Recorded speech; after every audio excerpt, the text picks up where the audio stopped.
Hello, my name's Inspector Peter Ferrie and I'm the local policing commander for Haverhill. It's Friday the 12th of June 2015 and here's our latest Haverhill Police News Update.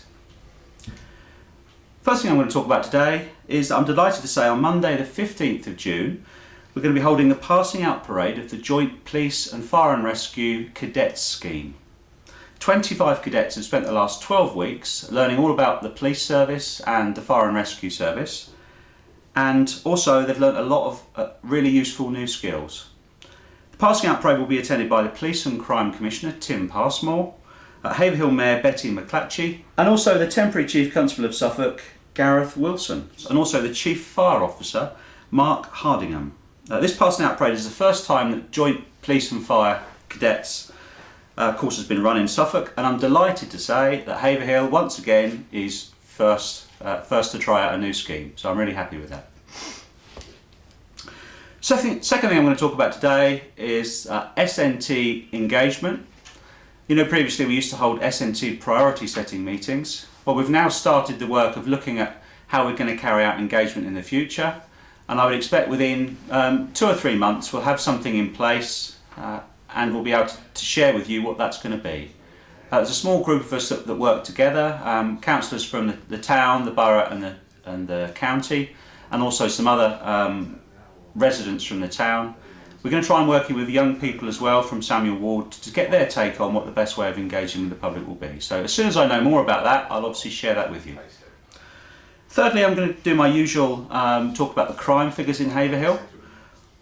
Ordinarily, I usually come on here and say, well, the crime figures are really good, our crime is down and our detections are up. Unfortunately today I'm going to say almost the opposite of that. Our crime seems to be up and our detection rate seems to be down, so that's unfortunate. I usually talk about the period this business year, so it starts April the 1st. So the figures I'm going to give you now start from April the 1st and they go on until Sunday the 7th of June.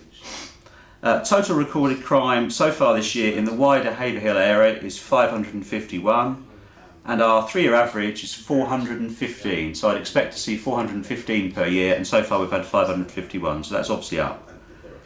Other crime categories that are up, violence against a person 133, 3-year average 76, violence with injury 67 so far in the wider area, 3-year average 43. Sexual offences so far this year 20, our 3-year average is 6, so that's up considerably. And I think one of the main reasons for that is we're now having to crime things that we didn't used to crime, particularly the crime called sexting. It's where a young person would take a picture of themselves, an intimate picture, and then send it to another young person.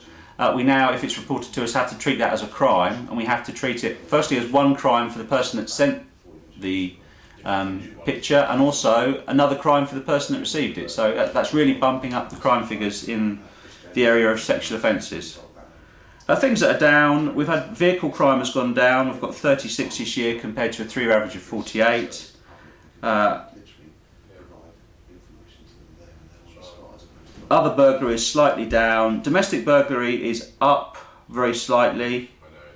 Thing that has gone down markedly is ASB incidents. We've had 195 so far this year, 3-year average of 256. So as some things go up, other things come down. Our 3-year detection rate at the moment is 24.7%, and that's probably about 10% below what I would expect it to be. So that's quite some way below what I'd expect it to be. So in general, it's not the most positive picture I've ever been able to paint for you. But I'm hoping as we go through the year that our detection rate will go up and our crime rate will come back down again to what I'd expect to see it as. And then lastly, I'm going to introduce you to PC Lawrence Allen, who is our new Domestic Violence and Vulnerable Victims Officer. He's taken over that role from PC Will Wright, who many of you will know. Lawrence is going through a period of training, and also he's going to have a period working with our Victim Care Centre in Bury St Edmunds. That will probably last for about a month, and as soon as he's gone through that, he'll then be trained and raring to go to help victims in Haverhill. So I'm really pleased that we've got Lawrence here with us, and I'd like to introduce him to you now. Hi, my name's PC Lawrence Allen, Haverhill Safe and Neighbourhood team. I'm introducing myself as the new Domestic Violence and Vulnerable Victims Officer for Haverhill and the St Edmundsbury Rural South area. My role will be to advise and provide some continuity for victims of domestic violence and those that are vulnerable as assessed by our risk assessments. Ideally, I shall be looking to support people through the problems that they've encountered and ensuring that they get the support required to prevent these incidents happening again. Ultimately, that will be my role within the area.